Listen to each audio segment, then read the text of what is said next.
10th class maths. तो देखो अब हम स्टार्ट करने वाले हैं एक्सरसाइज 6.5। मैंने तुम्हें बताया था इस चैप्टर के अंदर ले दे के हमें कितनी थ्योरम्स करनी है, 4 थ्योरम, जिसमें से मैंने तुम्हें 2 थ्योरम प्रूफ करवा दिए और उसके बेस पर हमने काफी सारे क्वेश्चंस भी करे एनसीईआरटी के। ठीक है, तो अब समय आ चुका है कि हम एक्सरसाइज 6.5 स्टार्ट करें। और एक्सरसाइज 6.5 करने से पहले मैं तुम्हें बता देता हूं कि 6.5 बेस्ड है पाइथागोरस थ्योरम के ऊपर। कौन सी थ्योरम के ऊपर बेस्ड है ये वाली एक्सरसाइज? पाइथागोरस। कौन सी थ्योरम? Pythagoras theorem. तुमने इसके बारे में सुना होगा 9th class, 8th class, 7th class में, लेकिन कभी इसको प्रूफ नहीं करा होगा और हो सकता है प्रूफ भी करा हो। खैर, तुमने प्रूफ करा हो या ना करा हो मुझे उससे कोई मतलब नहीं है। 10th क्लास के अंदर पाइथागोरस थ्योरम कई बार प्रूफ करने को आ चुकी है। मैंने तुम्हें नोट दिया था, उस नोट के अंदर तुम देख सकते हो कि ये थ्योरम भी उतनी ही इंपॉर्टेंट है जितनी की एरिया वाली थ्योरम है, जितनी की बीपीटी है। ठीक है, तो इसको भी प्रूफ करना बहुत जरूरी है। तो देखो 6.5 के क्वेश्चंस पर तो मैं बाद में आऊंगा, पहले हम इस थ्योरम को क्या करेंगे, प्रूफ। पहले मैं तुम्हें ये थ्योरम टेक्निकली समझाता हूं कि इस थ्योरम का मतलब क्या होता है, पाइथागोरस का मतलब क्या होता है। पहली बात तो ये कि पाइथागोरस थ्योरम तभी लगाई जाती है, ध्यान से देखो, पाइथागोरस थ्योरम को हम तभी इस्तेमाल करते हैं जब क्वेश्चन हमें एक एंगल कितने डिग्री का बताता है, 90 डिग्री का। जब क्वेश्चन हमें एक एंगल जरूर 90 डिग्री का बताएगा, और जब भी क्वेश्चन एक एंगल 90 डिग्री का बता देगा तो उस क्वेश्चन के अंदर या उस फिगर के अंदर हम पाइथागोरस थ्योरम का इस्तेमाल कर सकते हैं। अब ये देखना कि क्या होती है थ्योरम, बोर्ड पे देखो जरा। अभी मैं ना तो प्रूफ करवा रहा हूं ना मैंने तुम्हें कोई स्टेटमेंट लिखवाई है, अभी मैं एक लॉजिक बता रहा हूं। देखो, मुझे बताओ ये एंगल मैंने कितने डिग्री का बोल दिया, 90 डिग्री का मैंने ये एंगल बोल दिया। अब मुझे बस ये देखकर बताओ कि 90 के सामने ये वाली साइड आ रही है ना, तिरछी वाली, ये जो तिरछी साइड होती है 90 के ठीक सामने, देखो 90 एंगल के ठीक सामने कौन सी साइड आ रही है, ये तिरछी वाली। ये जो तिरछी वाली साइड होती है ना, इसको बोला जाता है हाइपोटेन्यूज। इस तिरछी साइड को क्या बोला जाता है, हाइपोटेन्यूज। और ये जो 90 के नीचे वाला होता है इसको बोला जाता है बेस। किससे दिखाते हैं, बी से।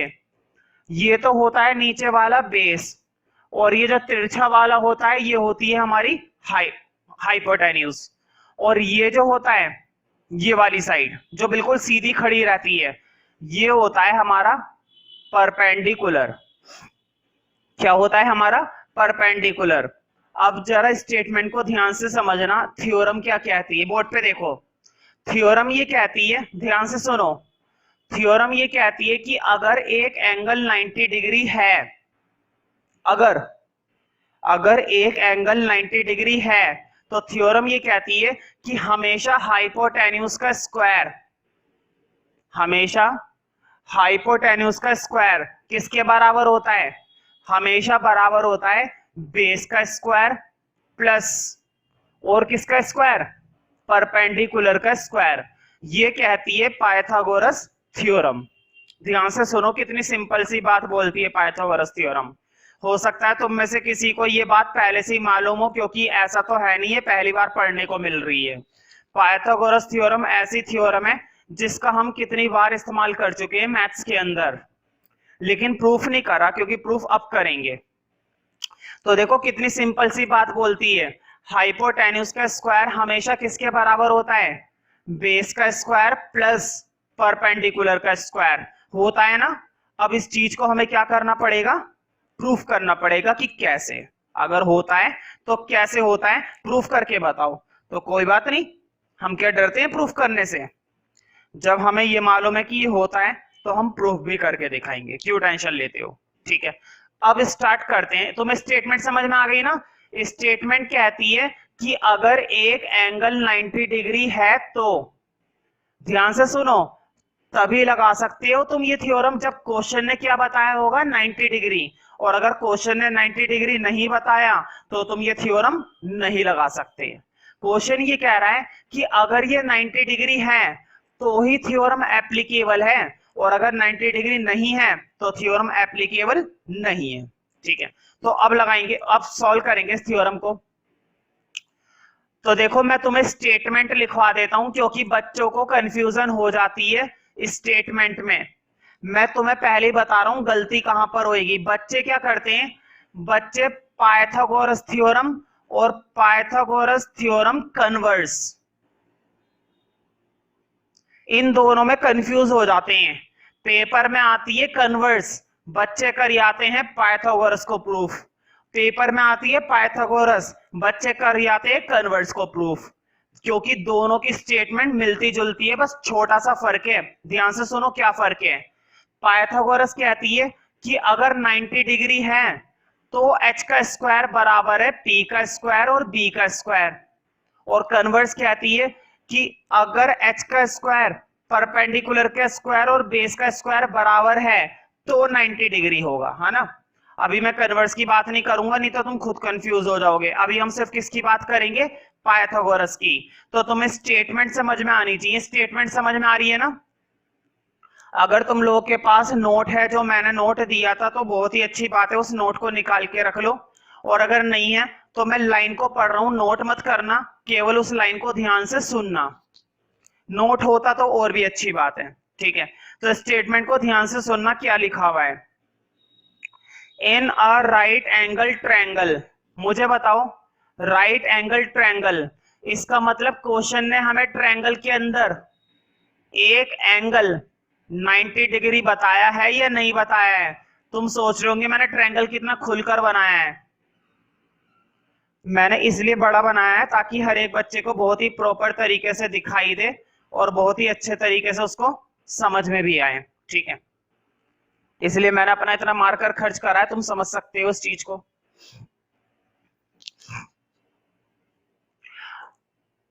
तो मैं फिर से पढ़ रहा हूं, ध्यान से सुनना। इन अ राइट एंगल ट्रायंगल, है ना, एक राइट एंगल ट्रायंगल है, ये बना दिया मैंने राइट एंगल ट्रायंगल। इसको एक नाम दे दो फटाफट से। क्या नाम देना पसंद करोगे भाई, बचपन से एक ही नाम देते आए, ए बी सी। ठीक है, यहां तक की स्टेटमेंट थी। अब आगे पढ़ते हैं। देखो मैं थ्योरम की स्टेटमेंट पढ़ रहा हूं, अगर तुम्हारे पास नोट है तो अच्छी बात है, तुम नोट में देख सकते हो, और अगर नहीं है तो मेरी स्टेटमेंट को ध्यान से सुनो बस। In a right angle triangle the square of the hypotenuse is equal to, मुझे बताओ इसमें से हाइपोटेन्यूज क्या है, AC ना। देखो इधर बोर्ड पे मैंने तुम्हें बताया था हाइपोटेन्यूज क्या होता है, 90 के सामने वाला। बताओ यही तो माना जाएगा हाइपोटेन्यूज, 90 के सामने वाला होता है हाइपोटेन्यूज। चलो एक काम करते हैं, हाथों हाथ लिखते हैं। पहले गिवन लिखो। देखो क्वेश्चन में बस एक छोटी सी बात गिवन है, क्वेश्चन के अंदर सिर्फ एक ही चीज गिवन है, और क्या है गिवन, कि एंगल बी कितना बता रखा है, 90 डिग्री। क्वेश्चन के अंदर हमें एंगल बी कितना बता रखा है, 90 डिग्री। लिखो angle B equal to 90 degree, angle B बता रखा है हमें 90 डिग्री। अब लिखो टू प्रूफ, कि प्रूफ क्या करना है, प्रूफ करते हैं। देखो क्या प्रूफ करना था, in a right angle triangle, question ने हमें बोल दिया राइट एंगल ट्रायंगल है, ठीक है। और उसके बाद देखो क्या प्रूफ करना है, प्रूफ ये करना है the square of the hypotenuse is equal to the sum of the square of other two sides. Board पे देखो क्वेश्चन ये कह रहा है कि प्रूफ करो हाइपोटेन्यूज का स्क्वायर बाकी की दो साइडों के स्क्वायर के बराबर है। मैं फिर से स्टेटमेंट को थोड़ा छोटा करके पढ़ता हूं, ध्यान से सुनना, बस सारा खेल ही सुनने का है। देखो क्या लिखा हुआ है, the square of the hypotenuse, देखो हाइपोटेन्यूज का स्क्वायर, आगे देखते हैं, इज इक्वल टू, अब ये देखो इज इक्वल टू, ठीक है। अब आगे देखो to the sum of the square of other two sides, बाकी की दो साइडों के स्क्वायर के बराबर। मुझे बताओ ये वाली साइड तो हाइपोटेन्यूज होती है, ये वाली साइड बेस होती है, ये परपेंडिकुलर होती है, तो बाकी दो का भी मैंने क्या कर दिया स्क्वायर, और स्क्वायर के साथ साथ दोनों का क्या कर दिया सम कर दिया। सम का मतलब होता है दोनों का जोड़, तो मैंने दोनों को जोड़ दिया। ये चीज हमें क्या करके दिखानी है प्रूफ। अब इनकी जगह इनके नाम डाल लो। बताओ एच हाइपोटेन्यूज, हाइपोटेन्यूज एसी है ना भाई, हाइपोटेन्यूज क्या है हमारा एसी है, तो हाथों हाथ एच की जगह एसी का स्क्वायर लिखो अगले स्टेप में। बताओ परपेंडिकुलर, परपेंडिकुलर क्या है बीसी, लिखो परपेंडिकुलर की जगह बीसी का स्क्वायर। अब बताओ बेस, बेस क्या है ए बी, लिखो ए बी का स्क्वायर। ये चीज हमें क्या करके दिखानी पड़ेगी इस क्वेश्चन के अंदर, प्रूफ करके दिखानी पड़ेगी। इस थ्योरम को कम से कम एक या दो बार घर पे जाके दोबारा से करके देखोगे ना, पहले इसके सॉल्यूशन को समझो बैठकर सॉल्यूशन खोल के, और फिर उसको रफली खुद से करके देखो, फिर ये थ्योरम तुम्हारे दिमाग में चिपक जाएगी। जैसे लकड़ी के अंदर दीमक चिपक जाती है ना, ऐसे ये थ्योरम तुम्हारे दिमाग के अंदर चिपक जाएगी। हाँ, कोई सी भी थ्योरम बिना कंस्ट्रक्शन के हो जाए तो बात ही काय की है ना, ऐसा होता नहीं है। लिखो कंस्ट्रक्शन, बिना कंस्ट्रक्शन के काम नहीं चलता। कंस्ट्रक्शन बहुत ही सिंपल है, देखो क्या कंस्ट्रक्शन कर रहा हूं मैं बहुत ही सिंपल सी कंस्ट्रक्शन करूंगा।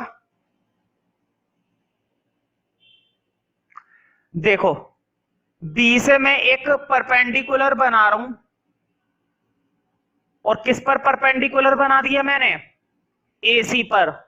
बताओ जिस पॉइंट पर ये परपेंडिकुलर गया उस पॉइंट को एक नाम दे दूं, कोई दिक्कत तो नहीं है। बताओ क्या नाम दूं, ये लो मैंने नाम दे दिया डी।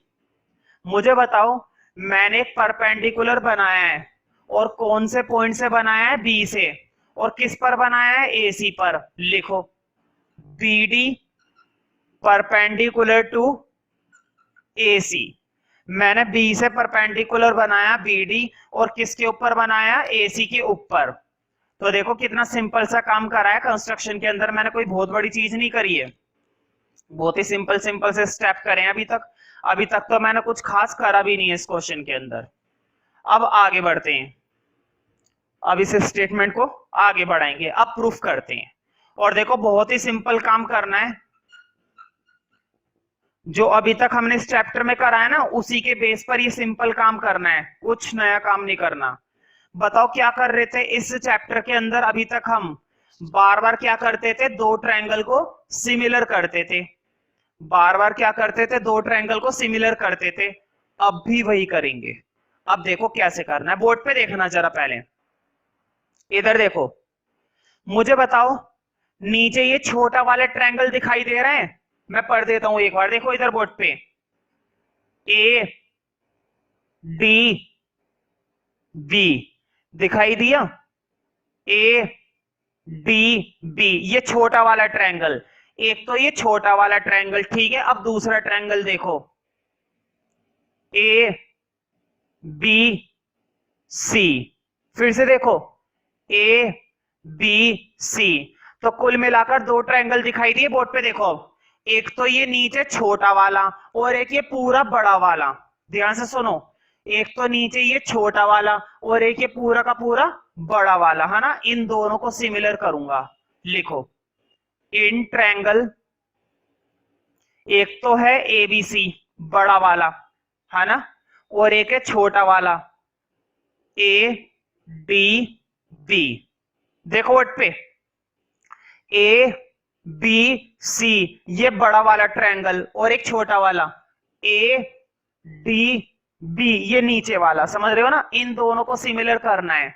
मुझे देखकर बताओ, देखो इधर बोर्ड पे छोटे वाले के अंदर ये वाला एंगल और बड़े वाले के अंदर भी ये वाला एंगल। मुझे बताओ ए डी बी के अंदर भी ये एंगल आ रहा है और ए बी सी के अंदर भी ये वाला एंगल आ रहा है। ये एंगल दोनों में आ रहा है ना, और जो एंगल दोनों में आता है उसके लिए हम कौन सा शब्द इस्तेमाल करते हैं भाई। अब तक तुम ट्रायंगल का चैप्टर पढ़ रहे हो और तुम्हें अगर इतनी सी भी बात नहीं मालूम है तो फिर कुछ नहीं हो सकता।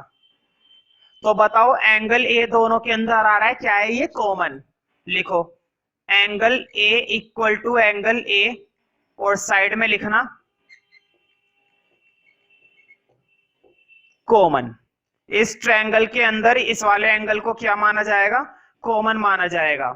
अब या तो एक एंगल और मिल जाए या फिर एक साइड, दो साइडें और मिल जाए, कोई बात नहीं। देखो दूसरा एंगल मिला हुआ है बोर्ड पे, देखो इधर देखो दूसरा एंगल कैसे मिला हुआ है, मुझे बताओ। इधर देखो बोर्ड पे, बड़े वाले ट्रायंगल के अंदर ये एंगल कितने डिग्री का है, कौन बताएगा। बड़े वाले ट्रायंगल के अंदर देखो बोर्ड पे, एबीसी के अंदर, बड़े वाले ट्रायंगल के अंदर ये एंगल कितने डिग्री का है, 90 डिग्री का। अब बताओ छोटे वाले ट्रायंगल के अंदर ये वाला एंगल भी कितने डिग्री का है, बोलो। बड़े वाले के अंदर भी ये 90 डिग्री है और छोटे वाले के अंदर भी ये 90 डिग्री है, दोनों के दोनों 90 है ना। लिखो एंगल बी बराबर है एंगल डी के, और साइड में क्या लिखोगे, ईच 90। मुझे बताओ दो एंगल मिल गए ना, मुझे इस दो ट्रायंगल के अंदर दो एंगल इक्वल मिल गए, और अगर दो एंगल इक्वल मिल गए तो कौन सा क्राइटेरिया लग जाता है, एंगल एंगल क्राइटेरिया। लिख लो इसको, लिखो therefore triangle ABC similar to triangle A D B, और साइड में लिखना by angle angle criteria. Side में क्या लिखना पड़ता है तुम्हें, बाय एंगल एंगल क्राइटेरिया। भाई लिखना ही पड़ता है, क्या करें, मजबूरी है ना, हमें लिखना ही पड़ेगा, हर कीमत पर लिखना पड़ेगा। तो लिखना बहुत जरूरी है, और अगर नहीं लिखोगे तो प्रॉब्लम होती है उस केस में। ठीक है, जल्दी से इसको नोट कर लो। अगर किसी भी बच्चे का रह जाता है तो वीडियो को पॉज कर सकते हो, ठीक है, वीडियो को बैक कर सकते हो, कोई दिक्कत नहीं है। लेकिन अगर बातों की वजह से रहेगा, वैसे तो तुम बातें कर नहीं सकते, मैं तुम्हें हर समय देख रहा हूं, इस बात का ध्यान रखना। मेरी नजर हर समय तुम्हारे पर रहती है, हर एक बच्चे के ऊपर रहती है नजर, ठीक है, मालूम है ना तुम्हें इस बात का। तो तुम्हें बातें नहीं करनी चाहिए बिल्कुल भी, ठीक है। तुम्हारा काम केवल दो ही जगह होनी चाहिए, तुम्हारी नजर दो ही जगह होनी चाहिए, एक तो स्क्रीन पर और एक अपनी रजिस्टर पर और बुक पर। तीसरी जगह तुम्हारी नजर नहीं घूमनी चाहिए, है ना। मैं इस वाले पार्ट को रब कर रहा हूं क्योंकि भाई मुझे स्पेस चाहिए, मुझे क्या चाहिए, स्पेस। ये लो मैंने लास्ट तक का कर दिया।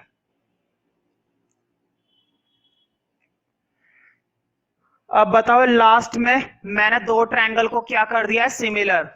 और अगर क्वेश्चन के हिसाब से हमने दो ट्रायंगल को क्या कर दिया है, सिमिलर, तो जो जो चीजें मुझे मिल सकती है वो मैं निकालूंगा। अब देखो क्या क्या चीजें मिल रही है बोर्ड पे, देखो बताओ ए बी का प्रोपोर्शन किसके साथ, एडी के साथ ना।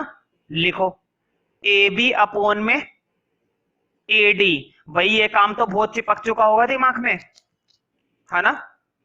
देखो ए बी का प्रोपोर्शन एडी के साथ। अब अगला देखो, इधर देखो AC का प्रोपोर्शन AB के साथ। लिखो AC अपॉन में AB। ध्यान से सुनो, जितना चाहिए उतना ही निकालेंगे। मुझे बताओ तीसरा प्रोपोर्शन भी मिल सकता है ना। तुम्हें एक बात याद होगी, CPST से कितने प्रोपोर्शन मिलते हैं, 3 प्रोपोर्शन। लेकिन मैं तीसरा प्रोपोर्शन निकालूंगा ही नहीं। क्यों नहीं निकालूंगा, क्योंकि उसकी जरूरत है ही नहीं, मुझे उसकी जरूरत बिल्कुल भी नहीं है। और जब जरूरत ही नहीं है तो क्यों निकालेंगे, जिसकी जरूरत नहीं है उसे नहीं निकालने वाले हम, केवल इतना ही निकालेंगे। और साइड में क्या रीजन लिखेंगे, साइड में रीजन लिखेंगे by CPST, corresponding part of similar triangle. अब मैं इस वाले नीचे वाले हिस्से को क्या कर रहा हूं, रब।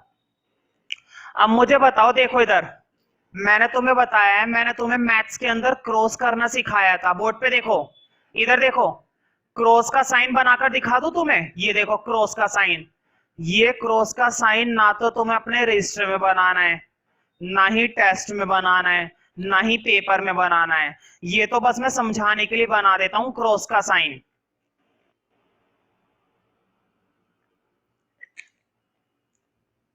ये क्रॉस का साइन तुम्हें बनाने की बिल्कुल भी जरूरत नहीं है। अब मुझे बताओ, इधर ए बी की मल्टीप्लाई ए बी के साथ, बताओ ए बी की मल्टीप्लाई करूंगा ना, ए बी का स्क्वायर कर दूं। भाई देखो इस ए बी के साथ ए बी की मल्टीप्लाई, तो बताओ ए बी का स्क्वायर ही तो हो जाएगा। अब इधर देखो, ए डी की मल्टीप्लाई उस ए सी के साथ, इसका स्क्वायर बनेगा क्या? इसका स्क्वायर बन पाएगा? नहीं, इन दोनों का स्क्वायर नहीं बन सकता, क्योंकि ये है ए सी और ये है ए डी। अब इसको कह दो इक्वेशन नंबर 1। और जब मैं पूछूंगा ना इक्वेशन नंबर 1 की आई थी, तो मुझे देखकर यहां से बता देना। क्लियर हो रहा है ना? अब आगे बढ़ते हैं। अब मैं इस वाले पार्ट को रब कर दूं, इन सब की जरूरत नहीं है ना, इन सबको भी हटा दिया मैंने ना। इक्वेशन नंबर 1 की जरूरत पड़ेगी, तो जब इक्वेशन नंबर 1 की जरूरत पड़ेगी ना, तो मुझे यहां से देखकर बताना जरूर। या फिर एक काम करो, तुम पे क्या भरोसा करें, है ना? तुम बोलोगे भी तो भी मुझे सुनाई नहीं देगा वीडियो में, है कि नहीं? तो एक काम करते हैं, मैं इस वाली इक्वेशन को रवि नहीं कर रहा, यहीं पे लिखा रहने दो, ऊपर इतने में काम हो जाएगा हमारा ना। अब जरा वापिस क्वेश्चन में आओ, देखो इधर इक्वेशन नंबर 1 समझ में आ गई ना? जैसे हमने इक्वेशन नंबर 1 बनाई है ना, बिल्कुल उसी तरीके से इक्वेशन नंबर 2 बनाऊंगा। मुझे बताओ, इक्वेशन नंबर 1 मैंने नीचे का ट्रायंगल इस्तेमाल करके बनाई थी ना? इक्वेशन नंबर 1 मैंने नीचे का ट्रायंगल इस्तेमाल करके बनाई थी। इक्वेशन नंबर 2 ऊपर का ट्रायंगल इस्तेमाल करके बनाऊंगा। बोर्ड पे देखो जरा, देखो तुम्हें ऊपर वाला छोटा वाला ट्रायंगल दिखाई दे रहा है? देखो इधर, सी डी बी दिखाई दे रहा है, सी डी बी। एक तो ये पूरा का पूरा बड़ा वाला ट्रायंगल, ध्यान से देखो, सी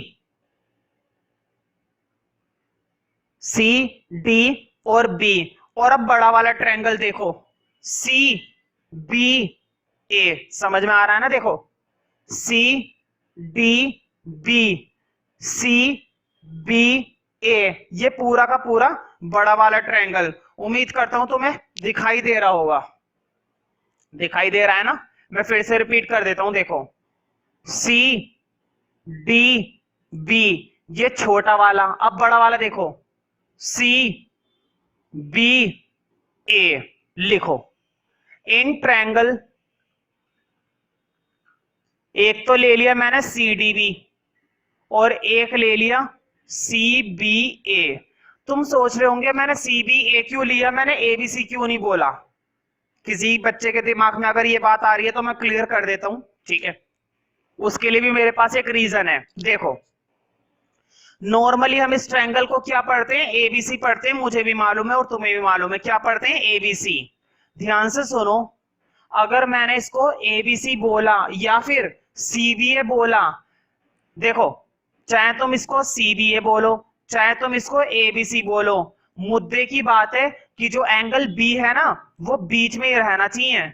अगर वो बीच में से हटा तो गलत हो जाएगा, बीच में ही रहना चाहिए। और दूसरी चीज, तुमने जो ऊपर वाला ट्रायंगल लिया है ना, वो क्या पढ़ा है? सीडीबी बोला है, तो बड़े वाले ट्रायंगल की भी ना लाइन यही बोलो, सीबीए। देखो, तुमने इसकी शुरुआत सी से करी है ना, इसलिए उसकी भी शुरुआत किससे करी? सी से करी। ये लॉजिक याद रखना। और पता है, ज्योमेट्री में छोटे छोटे लॉजिक बहुत इंपॉर्टेंट होते हैं। अगर तुमने अपना दिमाग चला लिया ना, मैं इसलिए कहता हूं हर एक क्वेश्चन में, ज्योमेट्री के अंदर हर एक बच्चे को हर एक क्वेश्चन की कम से कम 2-2 बार प्रैक्टिस जरूर करनी चाहिए घर पे खुद से, तब जाके इन क्वेश्चंस के लॉजिक दिमाग में सेट होते हैं, है ना? ये होता है इनका मेथड, जितना करोगे उतना कम।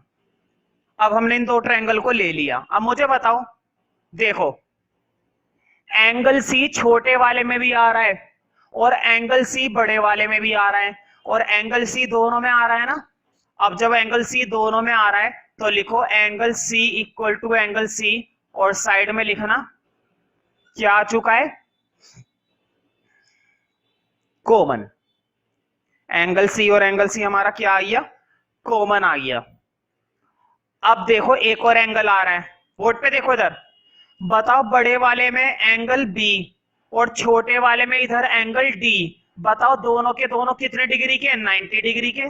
बिल्कुल वही काम है जो पहले करा था, angle B equal to angle D और साइड में लिखना ईच 90।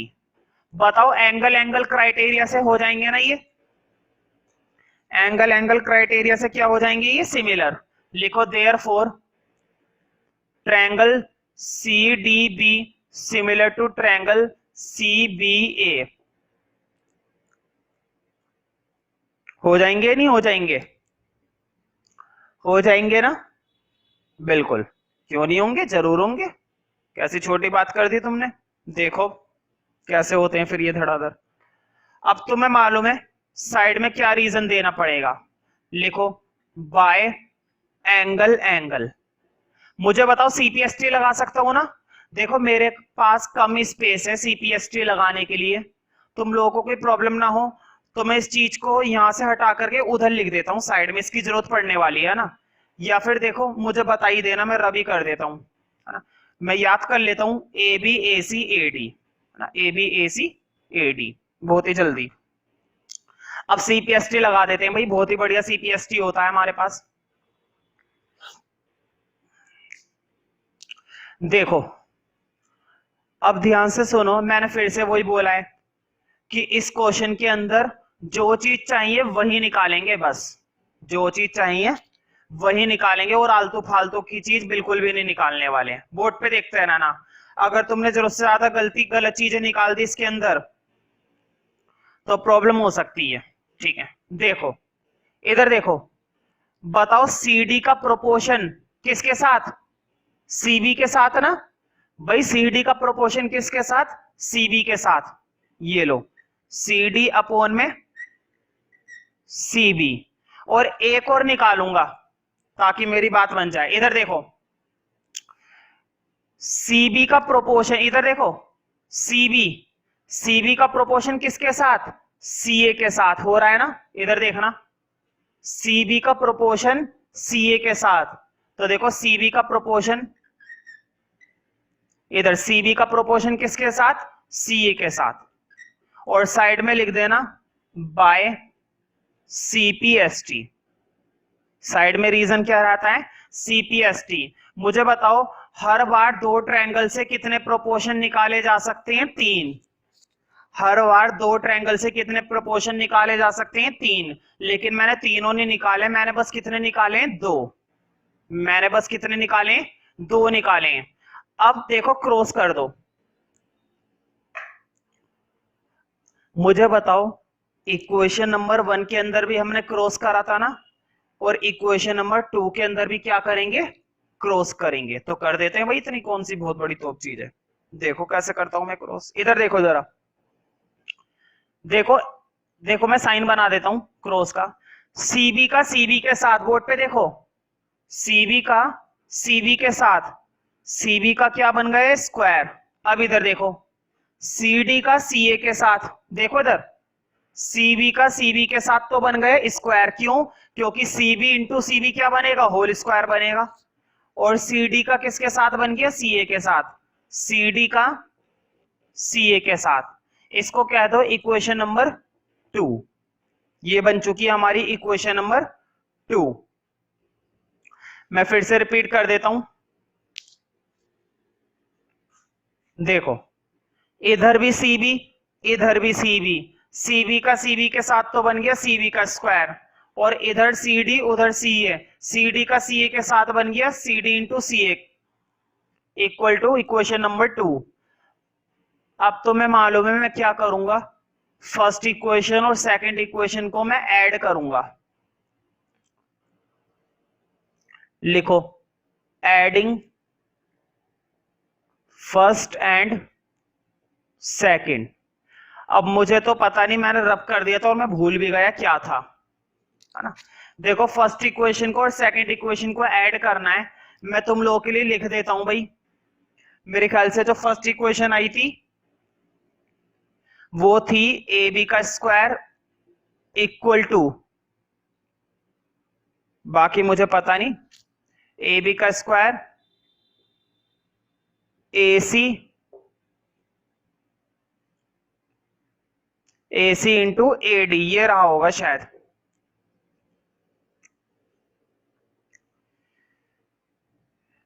एक बार चेक कर लो फर्स्ट इक्वेशन मैंने सही लिखी है, गलत लिखी है तो मुझे बता दो, है ना। बताओगे भी कैसे?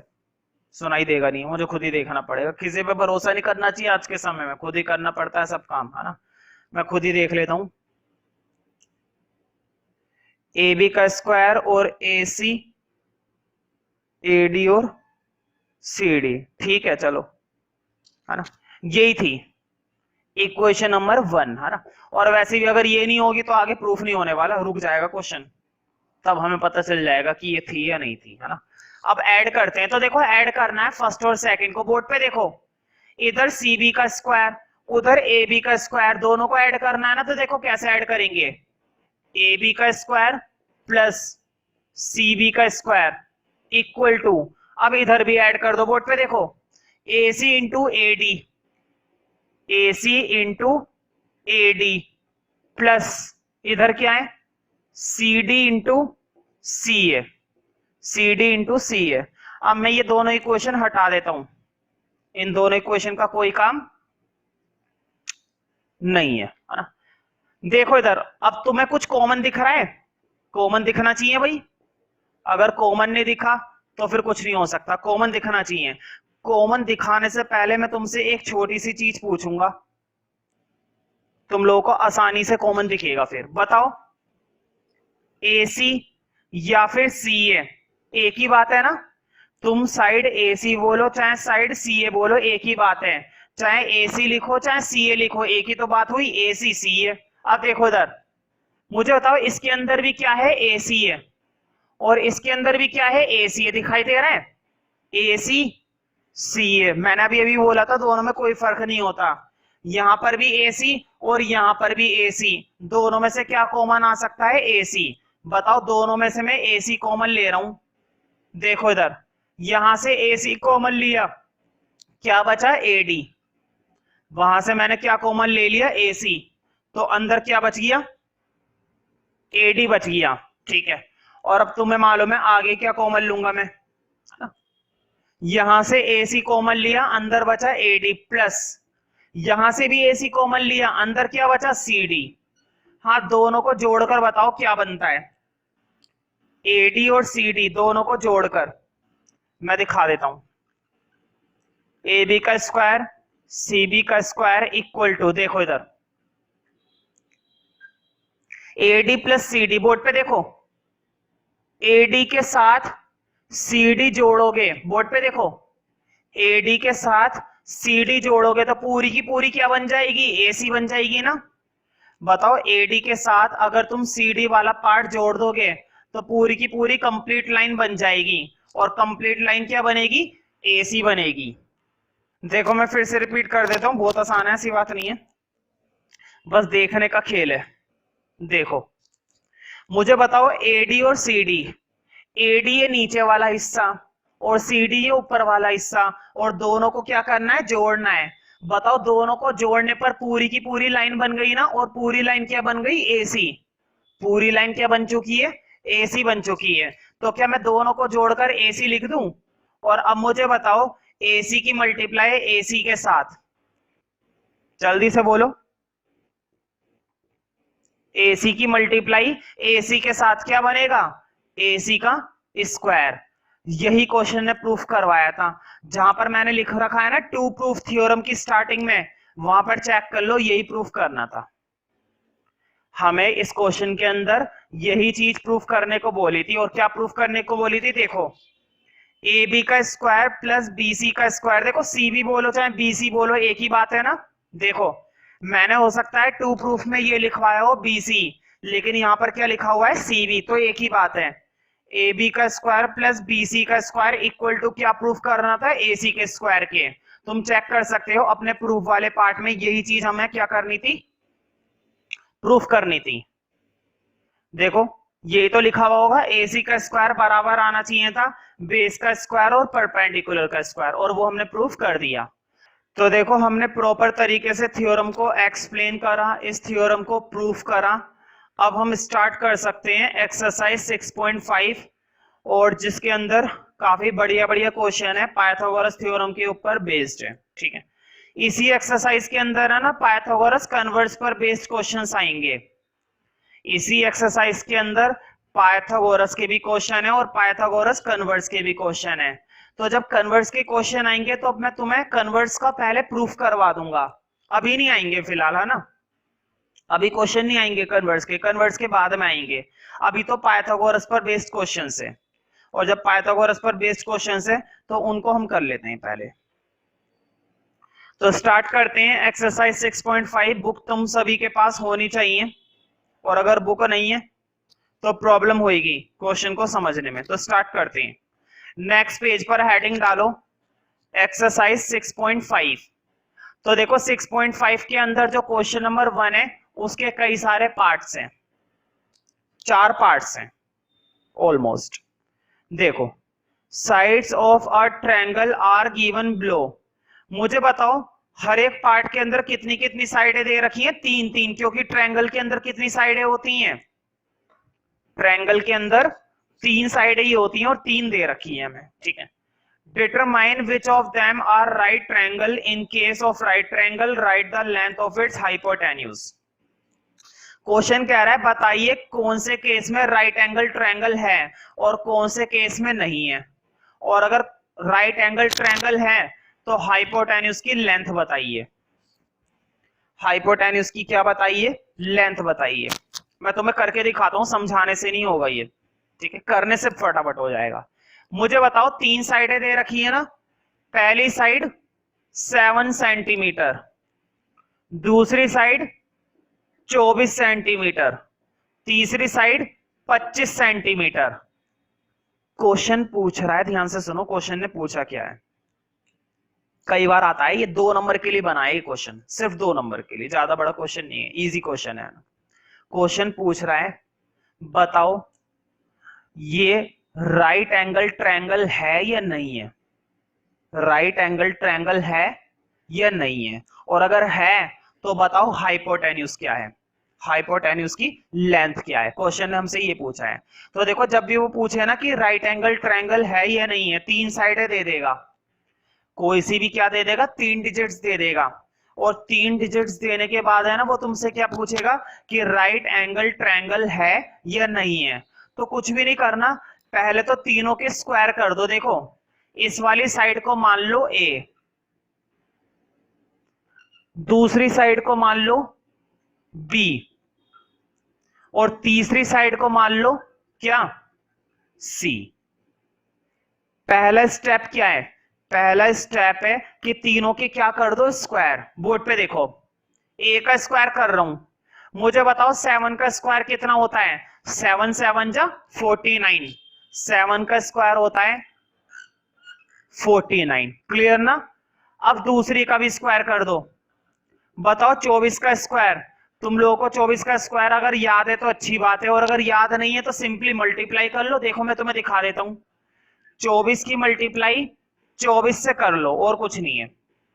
देखो 4 4 जा 16 का कैरी यहां पर 1, 4 2 जा 8 और एक 9, 4 2 जा 8 और 2 2 जा 4, 6 9 और 8 17 का 7 हासिल 1 5, 576 576। बताओ 24 का स्क्वायर कितना निकल आया? 576। ये आ गया भाई 576। 576 मैंने बोला है तीनों का स्क्वायर कर लो, अभी तीसरे का बाकी है तो तीसरे का भी कर लेंगे। हाँ तुम्हें 25 का तो याद होना चाहिए, अगर याद है तो अच्छी बात है, और अगर याद नहीं है तो उसी तरीके से कर लेना। 25 की 25 से मल्टीप्लाई, मैं तुम्हें बता देता हूं 25 का स्क्वायर होता है 625। यहां तक क्लियर हो गया ना? देखो क्वेश्चन तुमसे पूछेगा कि बताओ राइट एंगल ट्रायंगल है या नहीं है ना? क्वेश्चन ने क्या पूछा है? राइट एंगल ट्रायंगल है या नहीं है ना? तो मैंने क्या बोला? पहले तो तीनों के क्या कर लेना? स्क्वायर कर दिए ना। अब ध्यान से सुनो, दो छोटी वाली साइडों को जोड़कर बड़ी साइड आनी चाहिए। ध्यान से सुनो, मैंने क्या बोल दिया? दो छोटी साइडों को जोड़कर बड़ी वाली साइड आनी चाहिए। दो छोटी वाली साइडों को जोड़कर कौन सी साइड आनी चाहिए? बड़ी वाली। अगर बड़ी वाली आ गई तो राइट एंगल है, और अगर बड़ी वाली नहीं आई तो राइट एंगल नहीं है। मुझे बताओ इन तीनों में से पहली छोटी साइड कौन सी है? भाई सबसे छोटी साइड कौन सी दिख रही है? 49। दूसरी छोटी साइड कौन सी है? ये। क्या वो है छोटी? 625 है वो बड़ी है। कौन सी वाली है तो छोटी? ये वाली। मुझे बताओ क्या 49 और 576 को ऐड करके 625 के बराबर आ रहा है या नहीं आ रहा है? मैं तुम्हें ऐड कर देता हूं, देखो। 9 और 6 15 का 5 हासिल 1, 8 और 4 12 का 2 हासिल 1 6। बताओ 625 किसके बराबर आ गया? 625 के। और जब भी ये बराबर आएगा ना, ध्यान से सुनो मेरी बात को, जब भी ये बराबर आएगा तो तुम्हें कहना है it is a right angle triangle. लिखो, it is a right triangle, है ना, राइट एंगल ट्रायंगल। मैं फिर से रिपीट कर देता हूं, देखो कितना आसान है। क्वेश्चन तुम्हें कितनी साइडें देगा? 3 साइडें। उन तीनों साइडों का क्या निकाल दो तुरंत? उन तीनों साइडों का क्या निकाल दो? स्क्वायर निकाल दो। और जैसे स्क्वायर निकल जाए ना, स्क्वायर के बाद दो छोटी को ऐड कर दो। अगर दो छोटी को ऐड करके तीसरी साइड आ गई, अगर दो छोटी को ऐड करके तीसरी साइड आ गई तो तुम कह देना it is a right angle triangle. और अगर दो छोटियों को ऐड करके बड़ी वाली साइड नहीं आई तो कह देना it is not a right angle triangle. अब क्वेश्चन ने हमसे हाइपोटेन्यूज की लेंथ भी पूछी थी। अब मैं तुम्हें एक बात बताता हूं, हमेशा पता है सिर्फ किसकी लेंथ पूछेगा? कभी भी परपेंडिकुलर की लेंथ नहीं पूछने वाला, कभी भी बेस की लेंथ नहीं पूछने वाला। हमेशा सिर्फ किसकी लेंथ पूछेगा?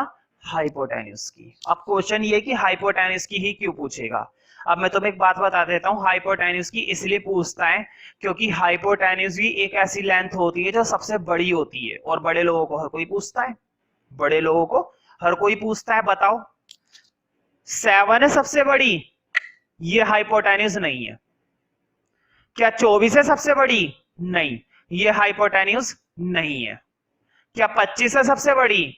हाँ, लिख दो, हाइपोटेन्यूज की लेंथ है 25। बस इसके लिए तो तुम्हें मेहनत ही नहीं करनी, सिर्फ ये देखना है कि कौन सी साइड सबसे बड़ी है, कौन सी साइड सबसे बड़ी है। क्वेश्चन अगर तुमसे ये पूछ रहा है ना हाइपोटेन्यूज बताओ, तो उसके लिए तो तुम्हें मेहनत करनी ही नहीं है, बस ये बताना है कि कौन सी साइड सबसे बड़ी है, कौन सी साइड सबसे बड़ी है, बस इतना सा पूछ रहा है वो। नेक्स्ट पार्ट देखते हैं इसका। देखो नेक्स्ट पार्ट में भी यही काम करना है हमें। हमें कौन सा नया काम करना है चेक करते हैं। सेकंड पार्ट देखो, 386 मैंने क्या माना? पहली वाली वैल्यू को a, दूसरी वाली वैल्यू को क्या माना? b, और तीसरी वाली वैल्यू को क्या माना? c।